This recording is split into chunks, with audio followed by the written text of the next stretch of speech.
अब तपाईहरु हाँस्नुको भरे मलाई भोलिको भाषणमा उनीहरूले जोक्कर भन्ने छ।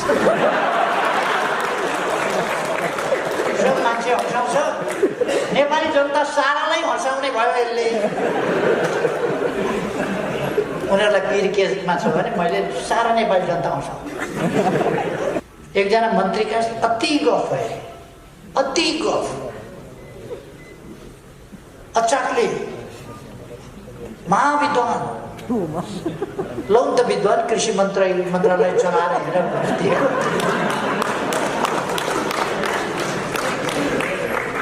कृषि मन्त्रालय चलाउन दिएको विद्वानको हविगत त्यहीँदेखि लौ न देश डुब्ने लाग्यो, कोही आऊ देश बचाऊ, लौ न देश डुब्ने लाग्यो।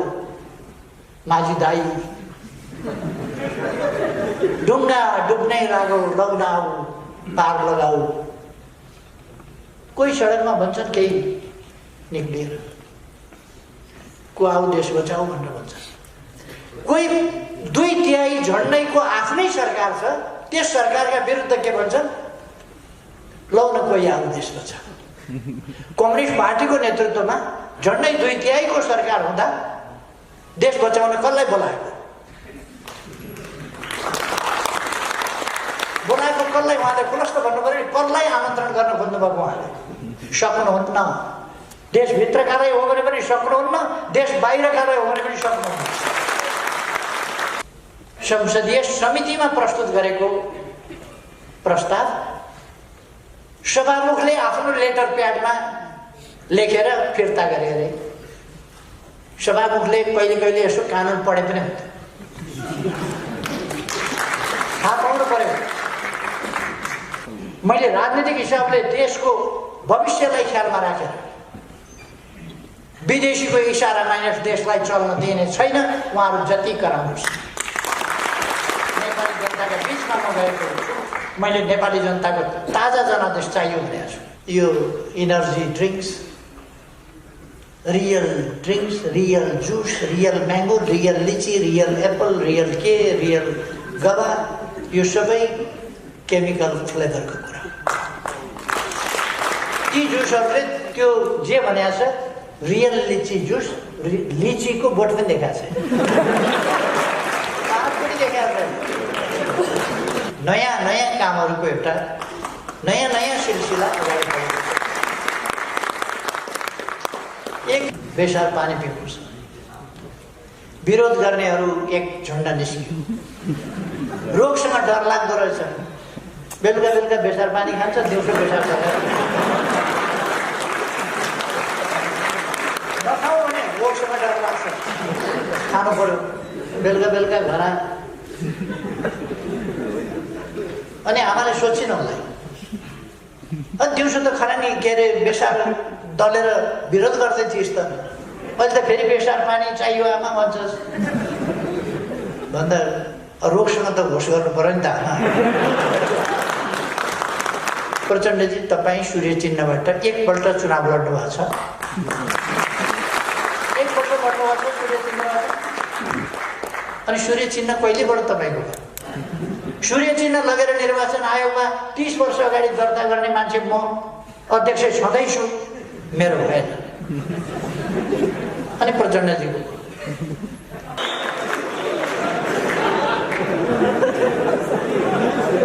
भनेको तपाईँहरू सबैजना है।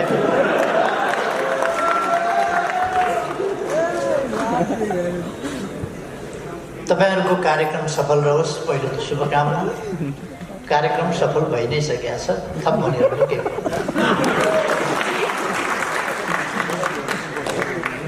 अहिले हामी सिधै सिराको कार्यक्रमबाट काठमाडौँ ओर्लिएर हेलिकप्टरबाट ओर्लिने बित्तिकै गाडी चढेर यहाँ आउँदैछौँ।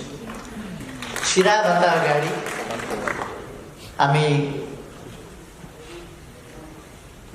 ऊर्जा क्षेत्रको एउटा धेरै महत्त्वपूर्ण काम डल्केबर सब स्टेसन जो धेरै महत्त्वपूर्ण छ त्यसको उद्घाटन गर्दै र त्यो उद्घाटन गरेर त्यस कार्यक्रममा पनि हामीले केही बोल्यौँ। अथवा आज एउटा महत्त्वपूर्ण नयाँ काम सम्पन्न भएको हामीले घोषणा गरेका छौँ उद्घाटन मार्फत। त्यस सब स्टेसनबाट भारतबाट बिजुली ल्याउन सकिन्छ वा भारत पठाउन सकिन्छ। हेटौँडा सब स्टेसनमा त्यहाँबाट विद्युत पठाउन सकिन्छ र नरुवा सब स्टेसनमा पठाउन सकिन्छ। र भोलि अरुण थर्ड तयार भइसकेपछि त्यसका लागि पनि त्यस सब स्टेसनमा अर्को एउटा पार्ट खाली छ, त्यसमा निर्माण गरेर त्यसैलाई प्रयोग गर्न सकिने गरी त्यो निर्माण भएको छ। अर्थात् एउटा महत्त्वपूर्ण काम सम्पन्न भएको घोषणा गर्न हामी आएका छौँ। शहीद हेमनारायण यादव जो 17 वर्ष अगाडि मारिनु भएको थियो, उहाँको स्मृति सभामा सरिक भएर श्रद्धाञ्जली अर्पण गर्न आयो। तपाईहरुलाई लाग्छ होला श्रद्धाञ्जली सभा भनेपछि शालिगमा जानु होला, माल्यार्पण गर्नु होला, 2-4 जना साथीहरू हुनुहुन्थ्यो होला जस्तो लाग्न सक्छ। तर सिराहा सदरमुकामको विशाल एउटा प्राङ्गण छ त्यहाँ विद्यालयको। त्यस प्राङ्गणमा असाधारण उपस्थिति थियो आम जनसमुदाय। आम जनता त्यस कार्यक्रममा उल्टिएर आएका थिए। त्यस कार्यक्रमलाई पनि हामीले सम्बोधन गर्यौँ र अहिले तपाईहरुका बीचमा आइपुगेका छौँ। हाम्रो ध्यान इतिहासलाई सम्मान गर्नेमा पनि गएको छ, बलिदानको सम्मान गर्नेमा पनि गएको छ, त्यागको सम्मान गर्नेमा पनि गएको छ। आजका समस्याहरूको समाधान गर्ने कुरामा पनि हाम्रो ध्यान गएको छ। आजका समस्या समाधान गर्न हामीले डल्केबर सब स्टेसनको उद्घाटन गर्यौँ। त्यो आजका समस्या समाधान भित्रको कुरा पर्छ। भोलिका निम्ति हामीले थुप्रै कामहरूका योजना बनाएका छौँ र कमसेकम तपाईहरु कार्यक्षेत्रमा भएका व्यक्तिहरू भएको हुनाले तपाईहरु कार्यक्षेत्रमा हुनुहुन्छ, त्यसकारण तपाईहरुलाई थाहा छ काम नयाँ भिजनका साथ, नयाँ नीतिका साथ, नयाँ कार्यक्रमका साथ, नयाँ कार्ययोजनाका साथ विभिन्न ढङ्गले नयाँ कामहरू भइरहेका छन्। यो नयाँ भिजनका साथ भइरहेका छन्। सुशासनयुक्त शान्तिपूर्ण विकासको बाटो, सुशासनयुक्त शान्तिपूर्ण समाज र विकासमा जुटेको समाज आजको नेपाली समाज हो, जसलाई सार्थक अर्थमा हामीले त्यस अनुरूप ढाल्नु छ। र हामी समृद्ध नेपाल, सुखी नेपाली निर्माण गर्ने हामी सबै नेपालीको साझा राष्ट्रिय आकांक्षा। हामी हाम्रो देश समृद्ध बनाउन चाहन्छौँ, कुनै विवाद छैन, समृद्ध बनाउन चाहन्छौँ। समृद्धि एक्लैले पुग्दैन। समृद्ध देशहरूमा पनि विभिन्न प्रकारका विकृतिहरू देखिन्छ। समृद्धिले मात्रै हुँदैन, त्यहाँ अधिकारका कुरा आउँछ, अधिकारसम्म पुग्ने अवसरका कुरा आउँछ, त्यहाँ सामाजिक न्याय र समानताका कुरा आउँछ, त्यहाँ शान्ति सुरक्षाको कुरा आउँछ। हरेक हिसाबले, अनेक हिसाबले सुरक्षाको कुरा आउँछ, अथवा निर्भय अथवा भयरहित जीवन, निर्भय जीवन बिताउन पाउने अधिकारको कुरो, निर्भय हरेक हिसाबले रहन पाउने कुरो त्यसभित्र पर्नुपर्छ र सम्मानयुक्त जीवन जिउन पाउनुपर्छ। अनि मात्रै समृद्धिले सुख दिन सक्छ, नत्र भने शान्ति सुव्यवस्था छैन, त्रासमा बाँच्नु परेको छ, अपमानपूर्ण जिन्दगी जिउनु परेको छ, असमानता भोग्नु परेको छ, हेपाई भोग्नु परेको छ भने समृद्ध समाज भयो भनेर पनि। अर्को कुरा म साथीहरूलाई भन्न चाहन्छु, हामी समृद्धिलाई पर क्यापिटा इन्कममा मात्रै हिसाब गर्दैन। हामी समृद्धिलाई जीडीपीमा मात्रै हिसाब गर्दैनौँ। हाम्रो ग्रस नेसनल प्रोडक्ट कति छ, यति छ, त्यसकारण हाम्रो समाज समृद्ध छ भनेर कति प्रतिशत जनता चाहिँ बेरोजगार छ, कति प्रतिशत जनता भोकभोकै छ, कति प्रतिशत जनता आवासविहीन छ, कति प्रतिशतले छोराछोरी पढाउन सकेका छैन, कति प्रतिशतले स्वास्थ्य उपचार पाएको छैन, कति बालबालिकाले अभिभावक पाएका छैनन्, कति ज्येष्ठ नागरिकहरूले संरक्षकत्व या सहारा पाएका छैनन्।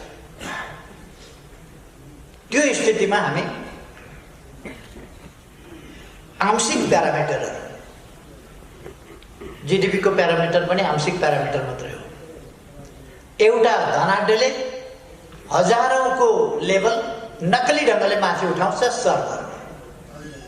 खरबपतिले खरबपति एकजना छ भने हजारौं मान्छेलाई लखपति बनाइदिन्छ हुँदैन? पैसा त उनीसँग हुँदैन, खाना पाएको छैन, तर उनीहरू सरदर हिसाब किताबमा लखपति हुन्छन्। के काम छ त्यो?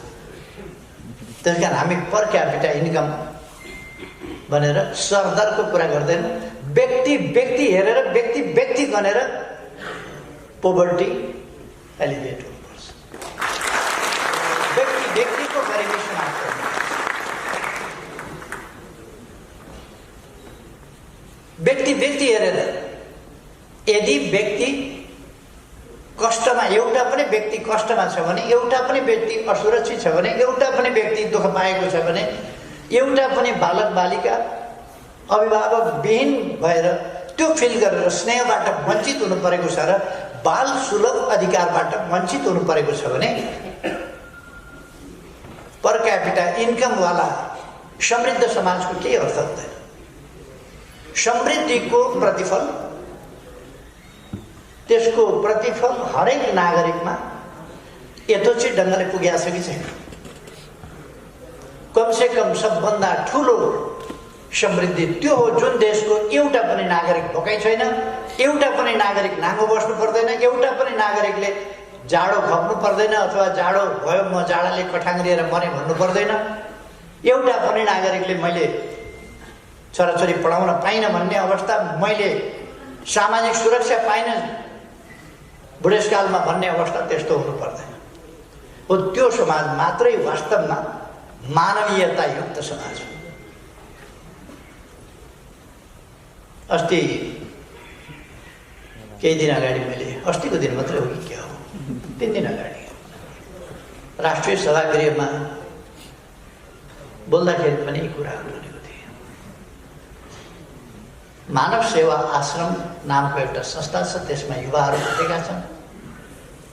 उनीहरू देशव्यापी यसपल्ट भर्खर अस्ति क्याम्पेन गरे, त्यसको समापन समारोह हामीले गरेका थियौँ। तर त्यो क्याम्पेनमा उनीहरूले, मैले बिदाई गर्दा बालुवाटारबाट उनीहरूलाई भनेको थिएँ, तपाईँहरूको यात्रा सफल रहोस्, अलपत्र सडकमा रहेको मान्छे र सहयोगापेक्षी सडक मानव कोही पनि फेला नपरोस्, तपाईँहरू रित्तै हात फर्किनुहोस्, तपाईँहरू सफल हुनुहोस्।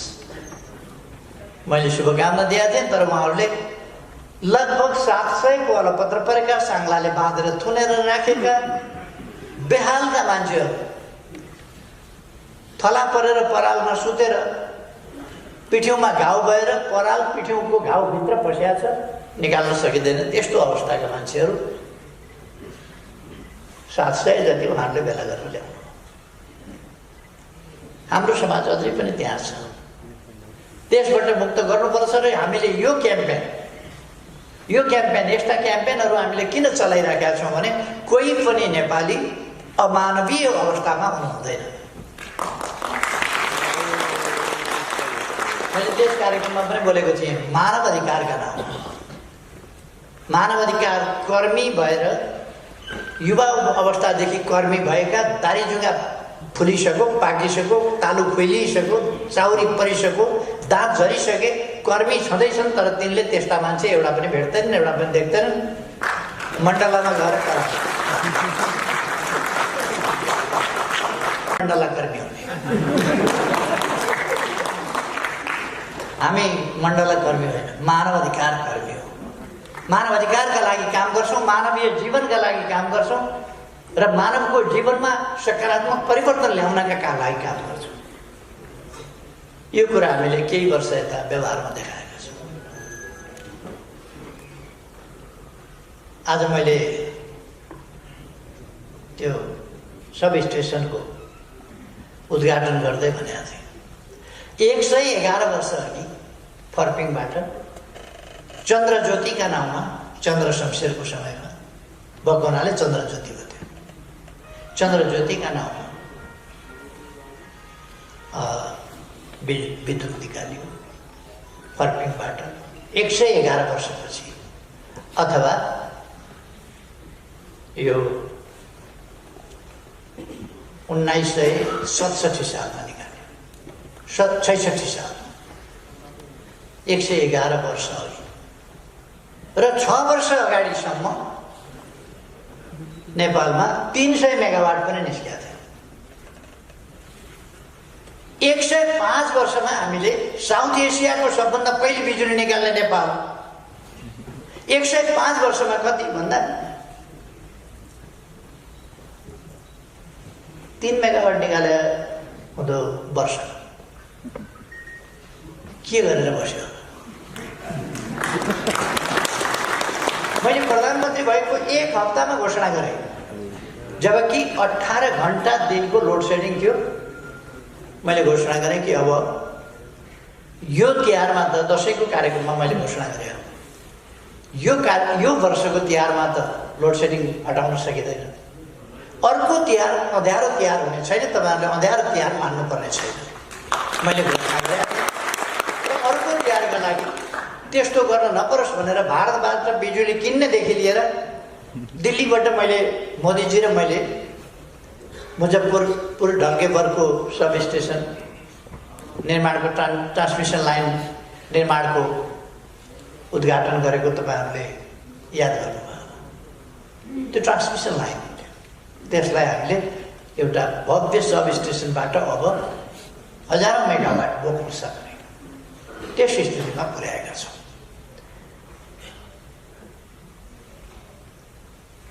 त्यसपछि म 74 साल फागुन 3 गते प्रधानमन्त्री भएँ।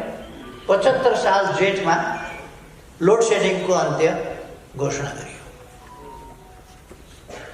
लोड सेडिङ छैन। अहिले पनि केही मान्छेहरूलाई सरकार असफल भयो भन्नका लागि इलेक्ट्रोनिक कुरा हो, कहिले कहिले झ्याप्प बत्ती गयो भने थुप्रै कुरा सुधार गर्नुपर्नेछ। ट्रान्सफर्मरहरू त्यस्तै छन्, तार त्यस्तै छ, त्यो सबै कुरा फेरबदल गर्नुपर्छ। यो फेरबदल यति कुरामा गर्नुपर्ने रहेछ नि, बाटाका छेउमा हिँडो लट्ठै पछि गुजुल्टिएको, के साह्रो गुजुल्टिएको टेलिफोनको तार। अचम्म लाग्छ, अलिअलि गुजुल्टिया हो र भनेर।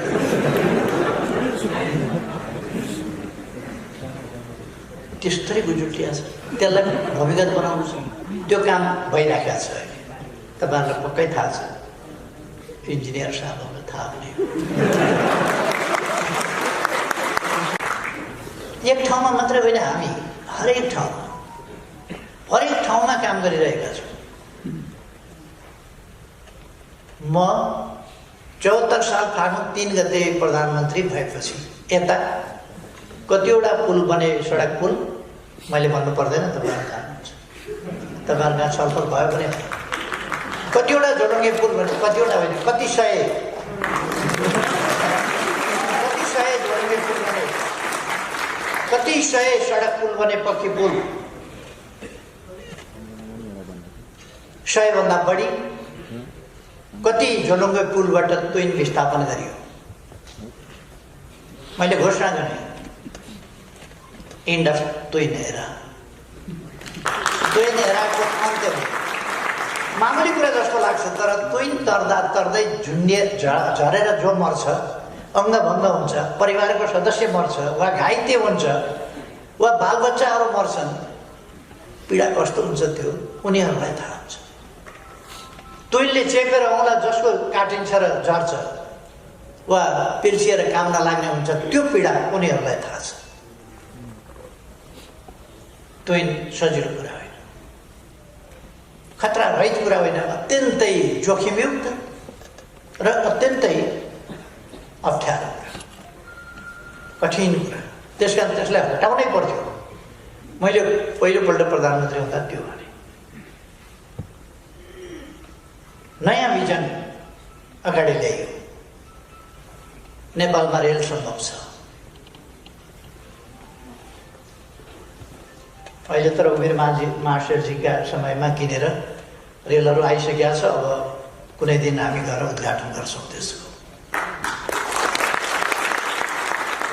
प्रतिवर्षसम्म रेल आउँछ। हामी पूर्व पश्चिम रेलवे त्यसको तयारी गरिराखेका छौँ। ढिलो होला अलिकति, तर पनि अब रेलवे त भन्ने भयो। किनभने रेलवेको एलाइनमेन्ट हामीले तोकिसक्यौँ। अब त्यहाँको मुआवजा दिइसक्यौँ, राइट अफ द वे त्यो क्लियर गरिसक्यौँ हामीले। त्यसकारण रेल त अब बन्छ।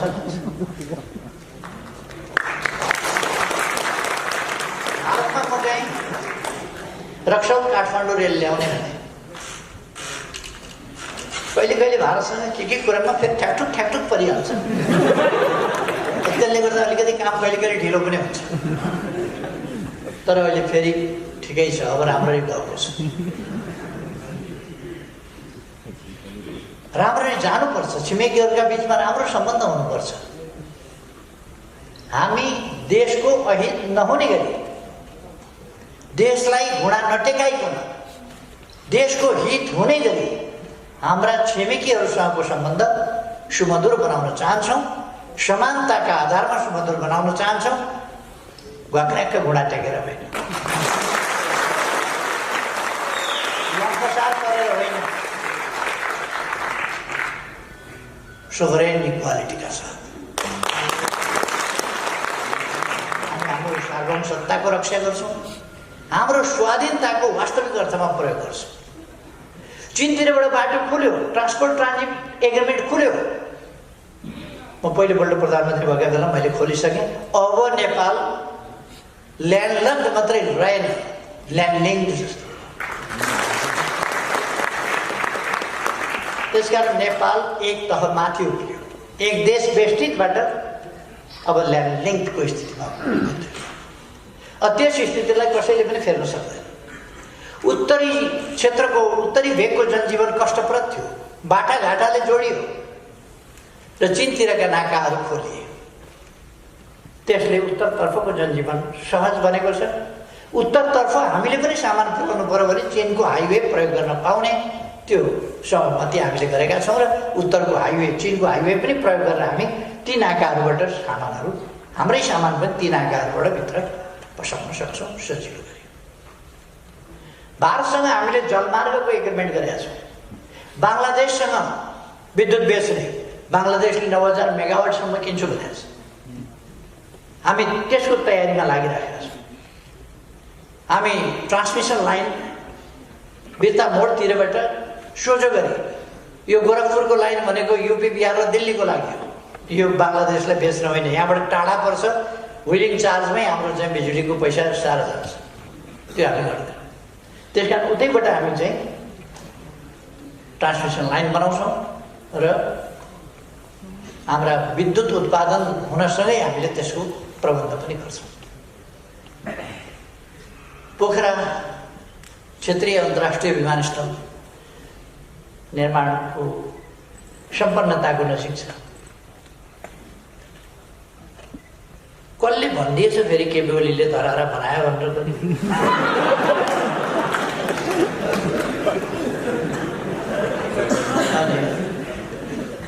न भीमसेन थापाले बनायो, न केपी ओलीले बनायो। बनाउने त इन्जिनियर नै होला, बनाउने त सिकर्मी डकर्मी नै होला, मजदुर नै होला, श्रमिकहरू नै होला।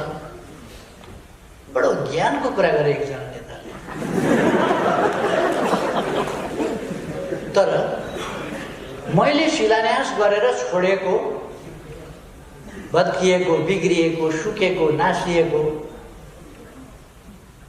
गोपालेश्वर मन्दिर, रानी पोखरी, शिलान्यास गरेर छोडेको इटा यसो गरेर हेर्दाखेरि त हरियो ढुसी परिरहेको केही छैन। फेरि आएर बनाउन थाल्दा फेरि मैले बनाएँ भन्नु होला। फेरि आएर बनाउन थालेपछि त अहिले त तयार भयो। मै बनाउँछु धरहरा भन्ने एउटा नेपाली जनताको राष्ट्रिय अभियान सुरु गर्न खोजेँ।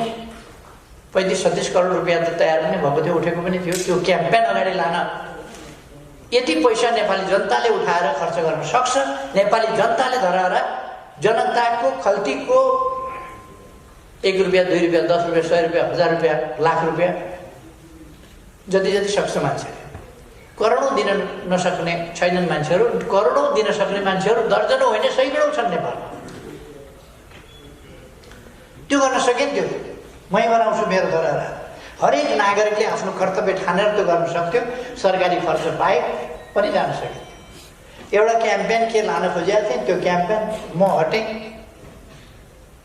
बताएर फेरि फर्किएर म प्रधानमन्त्री भएर म बनाउँछु मेरो धरहराको हालत हेर्न भएको बेहाल छ। मैले केही भनिरहनु पर्ला जस्तो लाग्दैन। धरहरा बन्दैछ, बनिसक्नु लाग्यो, यहाँहरूलाई थाहा छ।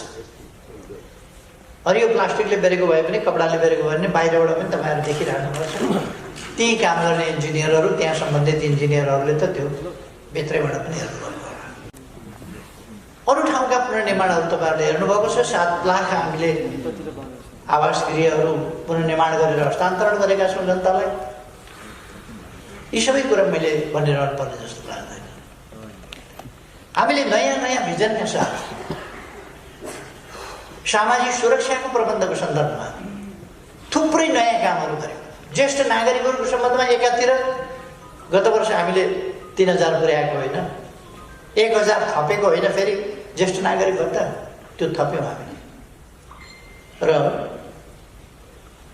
अर्कोतिर ज्येष्ठ नागरिकहरूका लागि 1 लाखसम्मको ज्येष्ठ नागरिक स्वास्थ्य बिमा पनि गर्यो। बिमा खोल्न पनि आफूले खर्च गर्नु पर्दैन, त्यो ब्याङ्कले नै, सरकारले नै त्यो पैसा तिर्छ। त्यसकारण त्यो ब्याङ्क खाता पनि केही गर्नु पर्दैन, त्यो सरकारले गर्दैछ। सरकारी कर्मचारीहरू 30,000 कर्मचारीहरूको सामाजिक सुरक्षाको दायरामा ल्याउने भनेर हामीले भर्खरै घोषणा गर्यौँ। यस्ता कति काम भएका छन्। पाइले पछि यता फर्केर हेरे पनि, यता फर्केर हेरे पनि, अगाडि हेरे पनि, जता हेरे पनि नयाँ नयाँ कामहरूको एउटा नयाँ नयाँ सिलसिला अगाडि बढेको छ। एकै दिन कमसेकम 396 गर्छौँ भनेका थियौँ हामीले, केही प्राविधिक कारणले पुगेन। एकै दिन कमसेकम 309वटा हस्पिटल त हामीले शिलान्यास गऱ्यौँ नि देशभरि।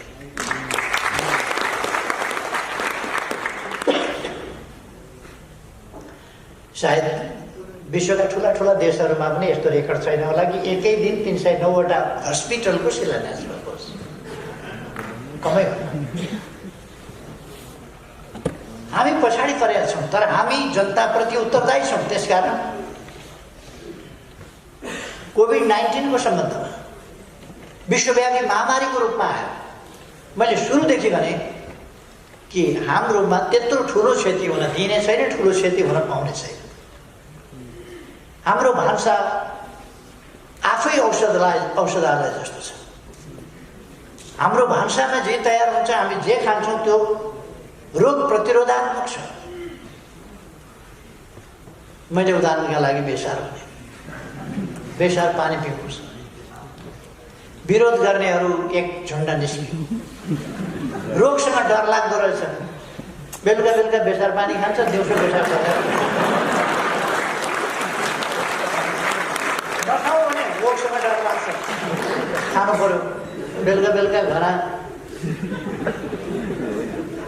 अनि आमाले सोचिन होला, दिउँसो त खाना नि के अरे बेसार दलेर विरोध गर्दै थिइस् त, अहिले त फेरि बेसार पानी चाहियो आमा भन्छस् भन्दा रोगसँग त होस गर्नु पर्यो नि त आमा।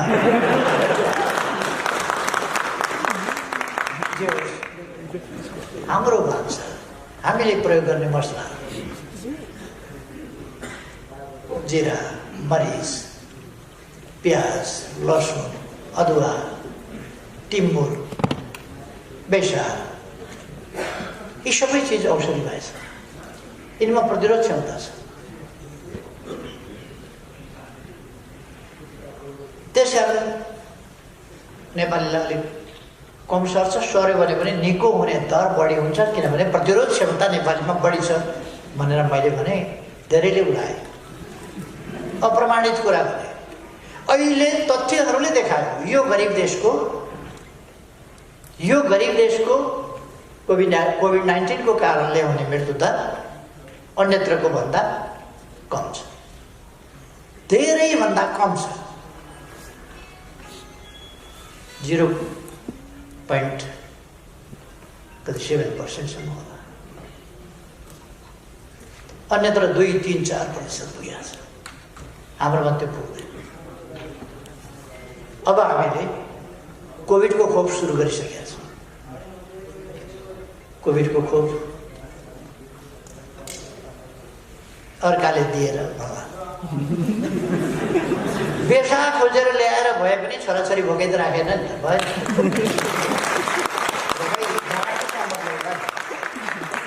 बेसा नै खोजेर ल्यायो होला, तर छोराछोरी भोकै राखेन, आमबाउ भोकै राखेन। फ्रन्ट लाइनका सबभन्दा रिस्की जोनमा भएकाहरूलाई खोप सुरु गरियो। अरूलाई क्रमशः दिँदै जान्छ। खोप लगाउने क्षमता पनि हाम्रो लिमिटेड छ नि त। कुनै पनि देशले एकै दिनमा खोप लगाओस् सबै नागरिकलाई सक्छ? कसैले पनि सक्दैन। वर्ष लाग्ने कुरा हो। यो 3 महिनाभित्र हामीले भनेका छौँ, 3 महिनाभित्र हामी फ्रन्ट लाइनमा काम गर्ने, रिस्की जोनमा काम गर्नेहरूलाई लगाइसक्छौँ। 3 महिनाभित्र। खोइ खोप नआइदिए हुन्थ्यो भन्ने लाग्छ कि अब त्यसलाई कहाँबाट आउँछ अब खोप भन्छ। जसले निर्माण गरेको छ तीबाट आउँछ। निर्माण गरेको पाए सिधै आउँछ, नपाए पैसा तिरेर आउँछ। तर आउँछ खोप, आउँछ खोप लगाइन्छ। जनताको जीवन हामीलाई सर्वाधिक प्यारो छ। हामीले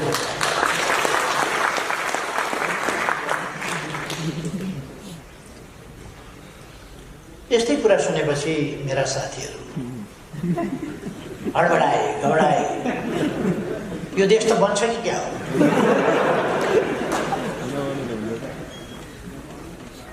एबिओलीकै पालामा उत्तरतिरको नाका पनि खुल्यो, ट्रान्सपोर्ट ट्रान्जिट एग्रिमेन्ट पनि भयो, नदीका बाटोबाट पनि जहाज बन्छ। जहाज के भनेको थियो? उत्साही युवाहरूले गण्डकीमा चलाउन थाले, कोशीमा चलाउन थालिसके। मान्छेलाई भिजन दिएपछि त गर्दा रहेछ नि आफै। अहिलेको कृषि क्षेत्रमा मोडर्नाइजेसनको एउटा लहर चलेको छ। मैले हाम्रा उद्यमी व्यवसायीहरूलाई भनेको छु, तपाईँहरू बाहिर तयार भएका सामानहरू ल्याएर यहाँ बेच्ने मात्रै काम नगर्नुहोस्। यो कुनै व्यापार होइन। यहाँ उत्पादनमूलक उद्योगहरू खोल्नुहोस्, रोजगारीका अवसर सिर्जना गर्ने उद्योगहरू खोल्नुहोस्, उत्पादनमूलक उद्योगहरू खोल्नुहोस्, निर्यातमूलक उद्योगहरू खोल्नुहोस्। सरकारले तपाईँहरूलाई पुराका पुरा सहयोग गर्छ।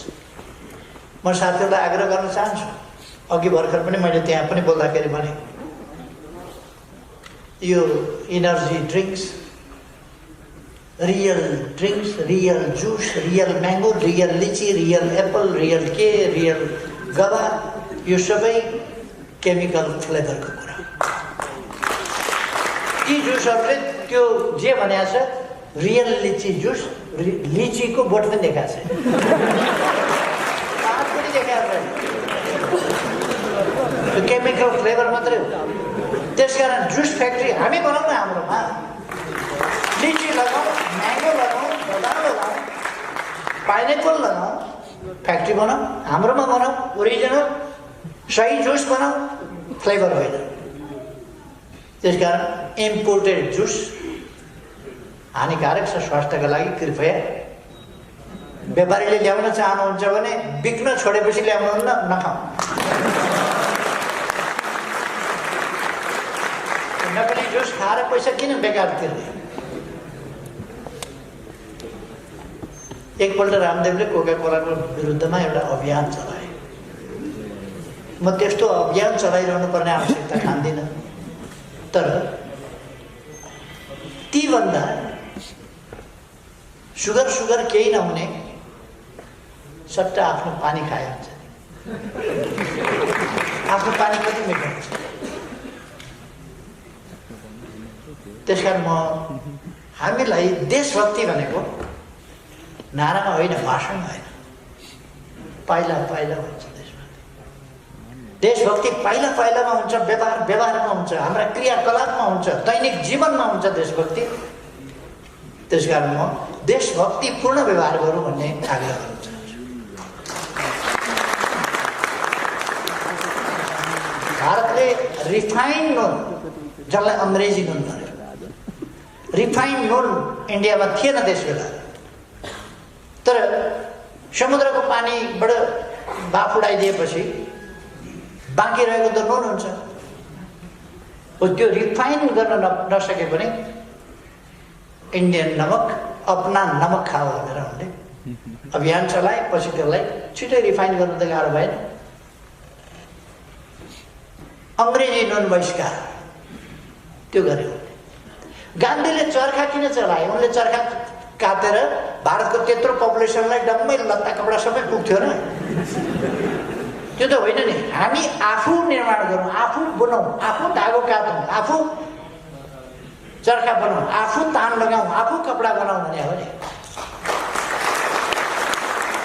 अहिले भारतमा फेसन भएको छ, दामी कपडा लाउनु पर्यो भने नेताजीले खादी लाउनुहुन्छ, गान्धी खादी निकै महँगो पर्छ आजकल अरू कपडाहरू। कता लान खोजेको गान्धीले, कता गयो बिचरा।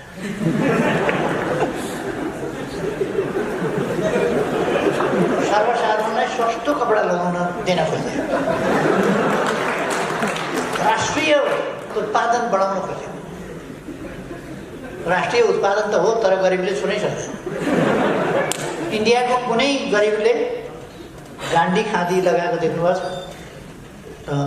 कहाँबाट पाए पो महँगो हुन्छ। यिनै कुराहरू सुनेपछि यी कुरा त सुन्दै थिए, सही राखेका थिए हाम्रा साथीहरूले, सही राखेका थिए। उत्तरबाट ट्रान्सपोर्ट ट्रान्जिट एग्रिमेन्ट गरेपछि, नाकाहरू खोलेपछि एकपल्ट सही नसक्नु भएर उहाँहरूले दाम्लो चुडाउनु भएकै हो। प्रचण्ड, माधव आदि इत्यादिले दाम्लो चुडाएर मलाई प्रधानमन्त्रीबाट हटाएको। मैले भने झ्यालबाट होइन, जस्केलाबाट होइन, हामी हाइवेबाट मूल ढोकाबाट आउँछौँ। मैले त्यति बेला बोल्ने क्रममा भनेको थिएँ, this is not the end of time,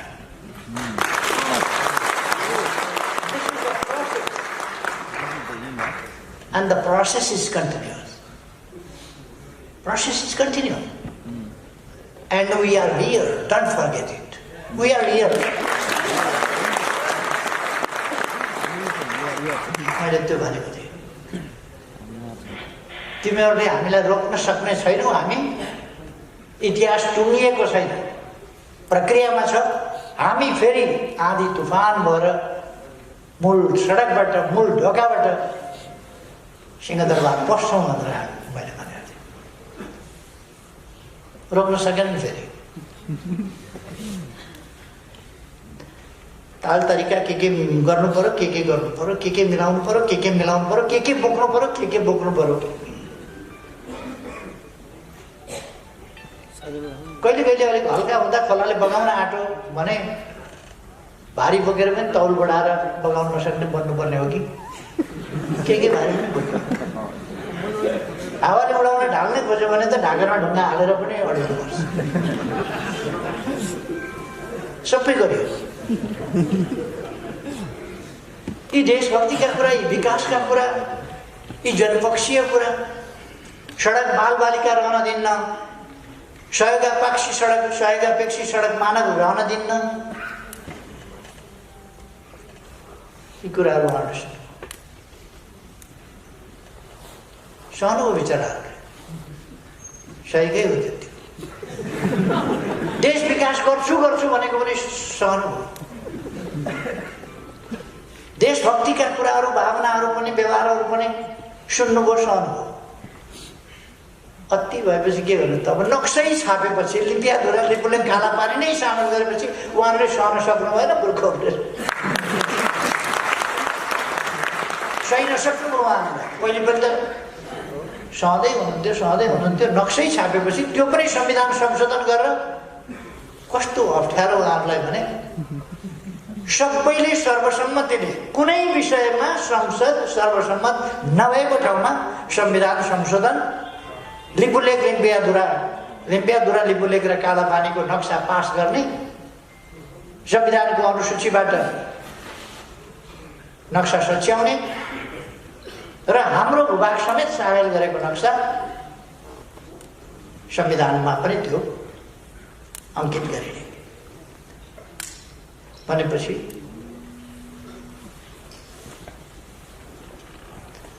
कसको के आदेश आयो त्यो उहाँहरू जान्नु होला। तर उहाँहरू त्यति बेलैदेखि प्रक्क उफ्रिन थाल्यो। त्यति बेलैदेखि धामी उफ्रिने, टेलिभिजनमा गएर उफ्रिने, अन्यत्र गएर उफ्रिने, सडकमा गएर उफ्रिने, हेप्लास चाख्लास पख्लास धुमै गर्नु गर्दै गर्दै धेरै लामो समयसम्म हामीले तानेर ल्यायौँ। अस्ति केन्द्रीय कमिटीको बैठक बोलाइयो, उहाँहरू आउनु भएन। अघि भनिहाल्नु हो राय मान्छेले, केन्द्रीय कमिटीको बैठकमा आउनु भएन, साथीहरू कता जानुभएछ? हामी यहाँ छौँ भनेर निर्वाचन आयोगबाट थाहा पाइयो पार्टी हामीलाई चाहियो, सूर्य चिन्ह हामीलाई चाहियो, यो चाहियो। मैले भने प्रचण्डजी तपाईँ सूर्य चिन्हबाट एकपल्ट चुनाव लड्नु भएको छ, एकपल्ट लड्नु भएको छ सूर्य चिन्हबाट। अनि सूर्य चिन्ह कहिलेबाट तपाईँको भयो? सूर्य चिन्ह लगेर निर्वाचन आयोगमा 30 वर्ष अगाडि दर्ता गर्ने मान्छे म अध्यक्ष छँदैछु, मेरो भएन। अनि प्रचण्डजीको हामी भाडाको घरमा बसेका छौँ, कार्यालय भाडाको घरमा, उहाँहरूले आफूलाई अलग भएको घोषणा गर्नु। मैले भने तपाईँको पेरिस डाँडा त किनेको आफ्नो नम्बरी जग्गा, नम्बरी घर छ नि त, त्यहीँ जानुहोस् दाबी छ। हामी भाडाका घरमा बसेका छौँ, बाबा अर्काको घरमा भाडा तिरेर बसेका छौँ, के किचकिच गर्न आइरहेको आफ्नो जो साथीभाइ अल्मल्याएका थिए, हिजो पीडा दिएका थिए, हिजो धोका दिएका थिए, हिजो महान जनयुद्ध क्रान्ति हुन्छ, एकदम जनवाद आउँछ, त्याग गर्नुपर्छ। मान्छेले ज्यान त्यागे, अङ्ग त्यागे, छातीमा गोली लिएका छन्, अङ्गमा गोली लिएका छन्, शरीरमा गोली लिएका छन्, अङ्ग भङ्ग भएका छन्। ती मान्छे कहाँ छ? अनि मैले यो प्रश्न गरेको, एउटा मान्छेले हो तिनीहरूकै हुर्को लडाकुका लागि आँसु बगाउनु पर्दैन भने तिमीहरूले बगायो त मैले बगाउनु परेन?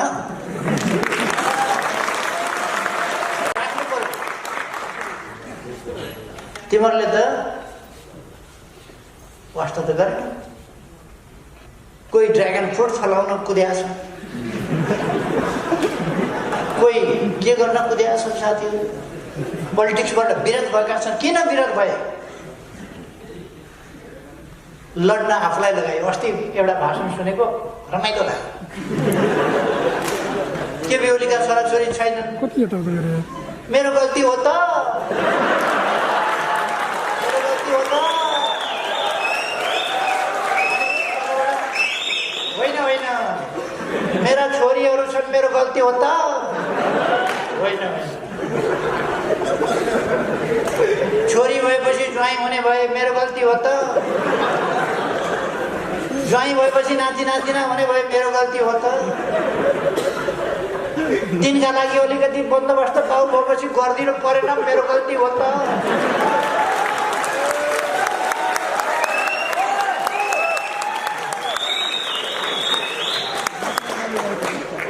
मैले छोरीलाई माया गर्नुस् भनेको छु, ज्वाइँलाई माया गर्नुस् भनेको छु, नाति नातिनीलाई माया गर्नुस् भनेको छु, तर आफ्ना छोराछोरी अरूका छोराछोरी चाहिँ ढुङ्गा माटोमा उनीहरूलाई चाहिँ प्रयोग गर्ने फाल्दिने, अरूका छोराछोरीको बन्दोबस्त आफ्नो छोरीको जस्तो हुनुपर्छ पर्दैन। मैले तपाईँहरूलाई कार्यकर्ता भनेर हिँडाउँछु भने मेरो छोराको जति बन्दोबस्त, मेरो छोरालाई जति प्राथमिकता मैले तपाईँहरूलाई पनि दिन सक्नुपर्छ, अनि मात्रै मान्यता।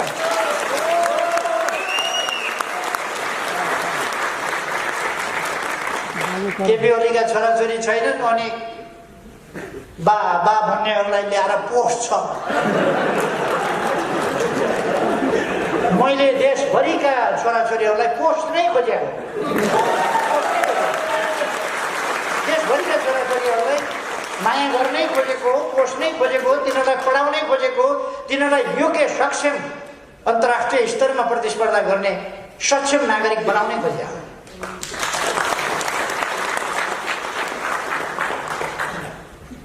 अनि मेरो गल्ती हो त,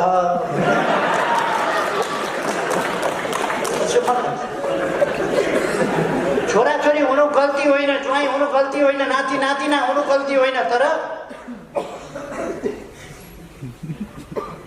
युद्ध गरिन्जेल अर्काका छोराछोरी, युद्ध लडिन्जेल अर्काका छोराछोरी, युद्ध सकिएपछि आफ्ना छोराछोरी गल्ती हो त? त्यो गल्ती नै हो, गल्ती नै हो। त्यसो गर्न मिल्दैन। त्यस कारण हेर्नुपर्छ।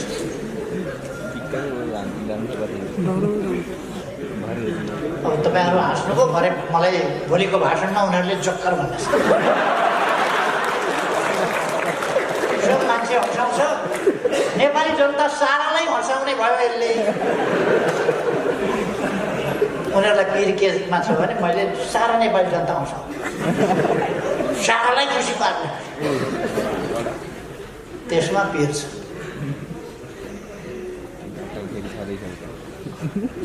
यिनीहरूसँग सेन्स अफ ह्युमर पनि छैन।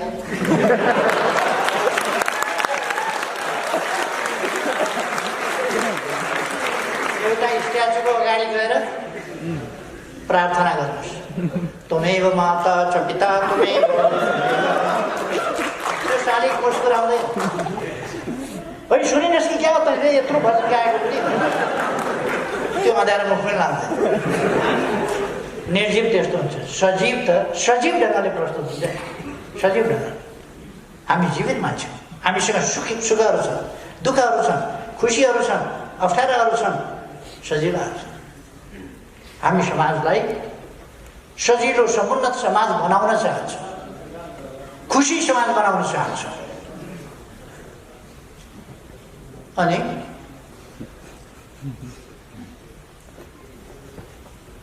यी दुई चारजना मान्छेहरू पार्टी जस्तो चलेको थियो। पार्टीको तमासा तपाईँहरूले देख्नु भएन? कस्तो थियो पार्टी? दुनियाँमा कुनै पार्टी एक महिना अगाडिसम्म हाम्रो पार्टी जस्तो तपाईँहरूले दुनियाँमा कुनै पार्टी देख्नुभयो?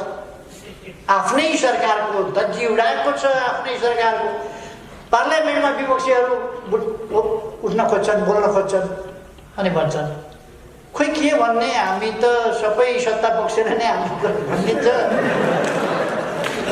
सरकारको आलोचना गरौँ भने त्यत्रो आलोचना हामी गर्नै सक्दैनौँ, त्यति आलोचना सत्ता पक्षले गरेको छ, के गर्ने? अब माधवजी नै भएपछि हामी किन बोल्नु पर्यो र भन्छ। पार्टी त्यस्तो हुन्छ, संसदीय दल त्यस्तो हुन्छ। म अमेरिका भ्रमणमा गएको थिएँ। कम्युनिस्ट पार्टीको 2/3 झन्डैको सरकार छ। कम्युनिस्ट पार्टीको नेतृत्वमा कम्युनिस्ट पार्टीको सरकार छ। त्यसबेला सफलतापूर्वक सरकार राष्ट्रिय अन्तर्राष्ट्रिय क्षेत्रमा अगाडि बढेको छ। त्यस्तो अवस्थामा एउटा नेता संसदको रोस्टरमा गएर भन्छ लौ न देश डुब्ने लागु, कोही आऊ देश बचाऊ, लौ न देश डुब्ने लागु, माझी दाई। ढुङ्गा डुब्नै लागौ लौडाउ पार लगाऊ। कोही सडकमा भन्छन् केही निक्लिएर को आऊ देश बचाऊ भनेर भन्छन्। कोही 2/3 झन्डैको आफ्नै सरकार छ, त्यस सरकारका विरुद्ध के भन्छन्? लौ न कोही आऊ देश बचाऊ। कम्युनिस्ट पार्टीको नेतृत्वमा झन्डै 2/3 को सरकार हुँदा देश बचाउन कसलाई बोलाएको? बोलाएको कसलाई? उहाँले खुलस्त भन्नु पर्यो। कसलाई आमन्त्रण गर्न खोज्नुभएको? उहाँले सक्नुहुन्न। देशभित्रकालाई हो भने पनि सक्नुहुन्न, देश बाहिरकालाई हो भने पनि सक्नुहुन्न। नेपाली जनता त्यति सपोर्ट भएको छ। अहिले राष्ट्रवादी मयूरको प्वाख लगाएर मयूर भएको स्वाङ पारेर नाच्न खोज्दै हुन्छ। मयूर नाचेको कि के हल्लिएको थाहा हुँदैन। त्यो नेपाली जनताले चिनिसकेको छ। म लामो समय नल्याउँ, अहिले लामो समय गइसक्यो। चुनाव संविधानसम्म ढङ्गले घोषणा गरिएको छ। प्रतिनिधि सभा चल्नै नसकेपछि, प्रतिनिधि सभा मार्फत अस्थिरता ल्याउन खोजेपछि, आफ्नो 2/3 भत्काउन खोजेपछि, 2/3 त रहने थिएन, उहाँले भत्काउन खोज्नुभयो। अविश्वासको प्रस्ताव भनेर केही मान्छेहरू 175 जना हामीसँग छ सांसद, त्यसमध्ये 67-68 जना भएपछि त पुग्छ। अविश्वास राख्ने,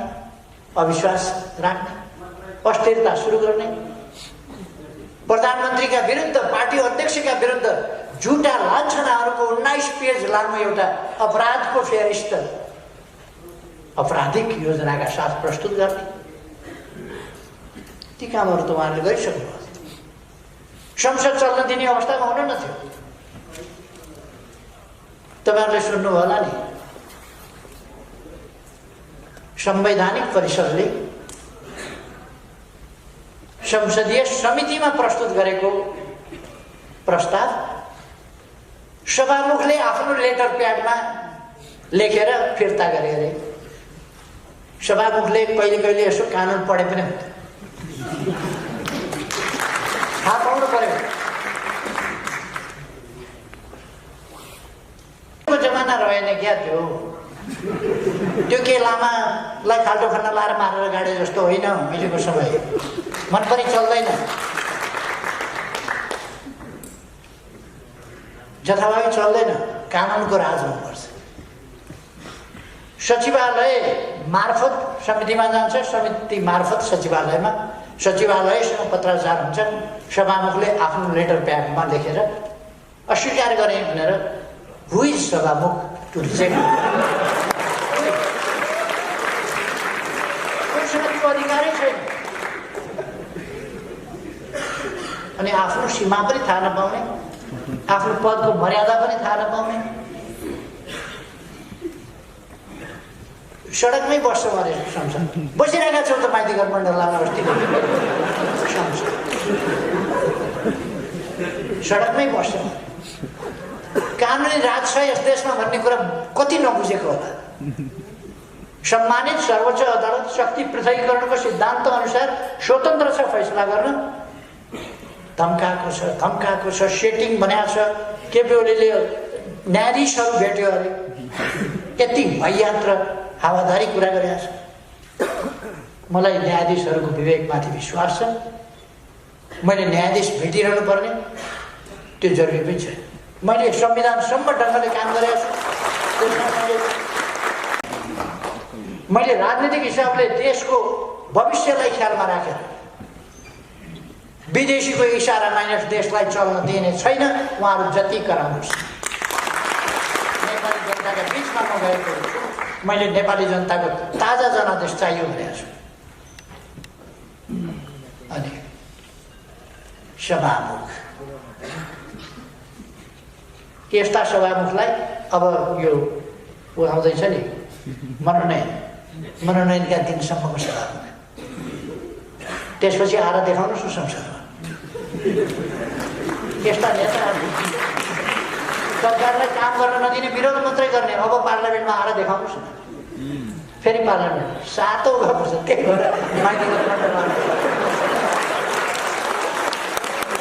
जनताका बिचमा जान किन 7औं गर्नु?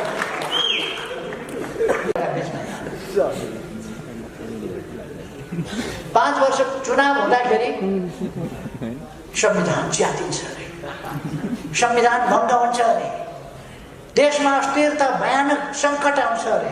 त्यसो भए त 1.5 वर्षपछि त महासङ्कट आउने रहेछ। चुनाव त आयो विघटन नगरे भए पनि 1.5 वर्षपछि त आउँथ्यो। चुनाव आउने बित्तिकै जब देशमा महासङ्कट आउँछ भने त यो त चुनाव नगर्ने प्रणाली उहाँहरूले खोज्या रहेछ। चुनाव हुन नहुने प्रचण्डलाई बनाइदिउँ, त्यसपछि चुनाव नगरौँ, खाइरहनु। उहाँहरूको इन्साफ थियो।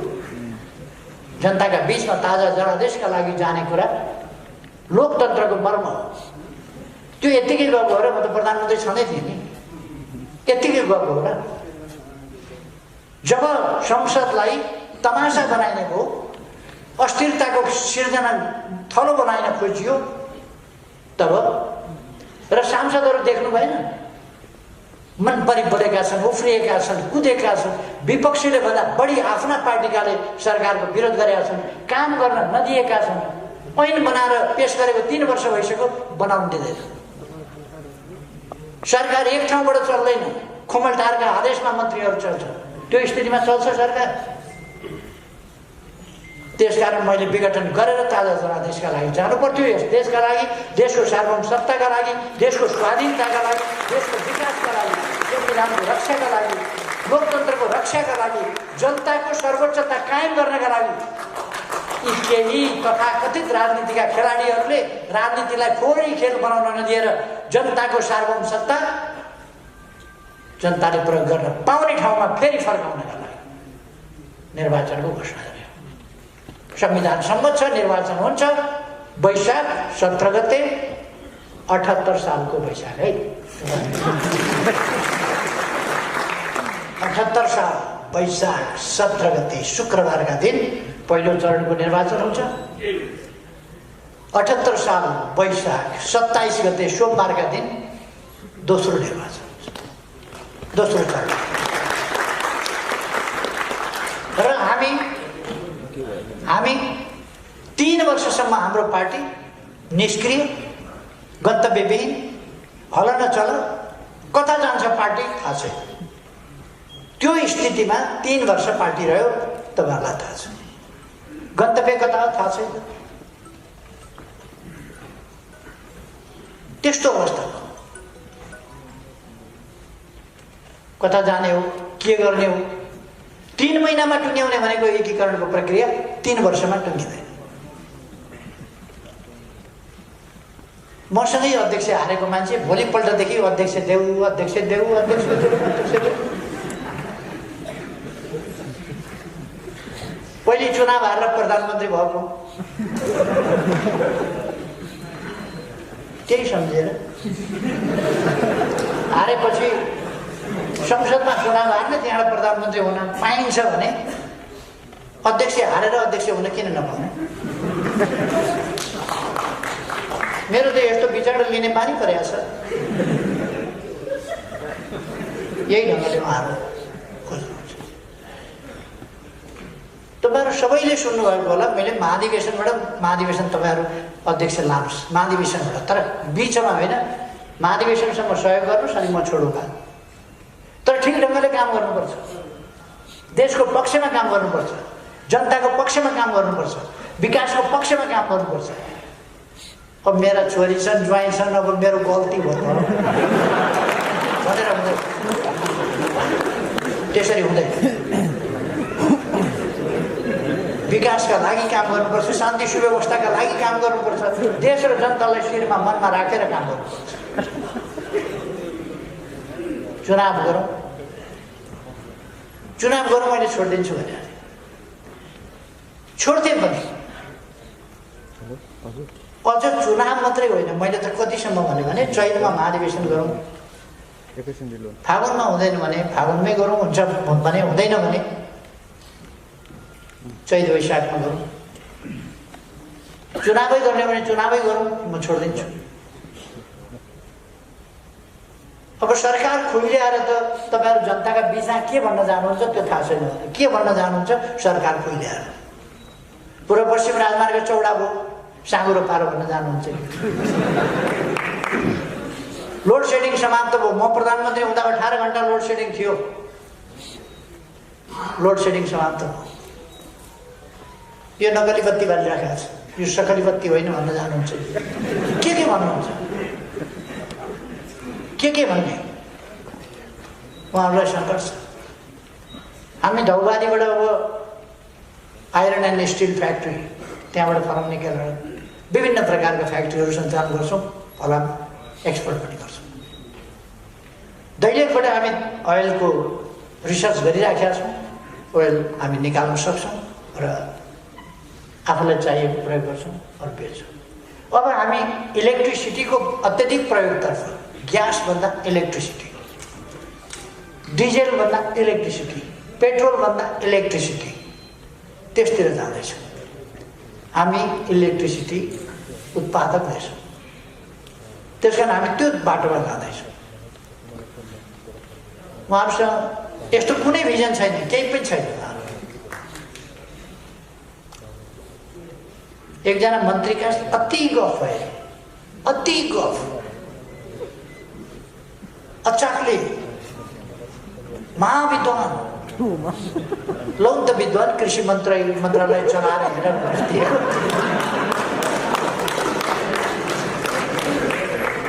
कृषि मन्त्रालय चलाउन दिएको विद्वानको हविगत त्यहीँदेखि गफ गर्न जस्तो सजिलो हुँदैन रहेछ साथी हो भनेर स्ट्याटस दिएको।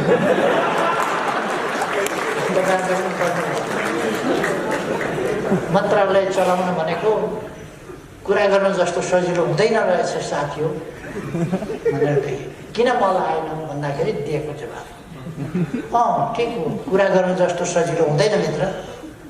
ती मान्छे अहिले यो न्यु पारेर भागे, यसै पनि भाग्थे मन्त्रालय छोडेर भाग्थे त्यो अर्को कुनै उपाय नै थियो।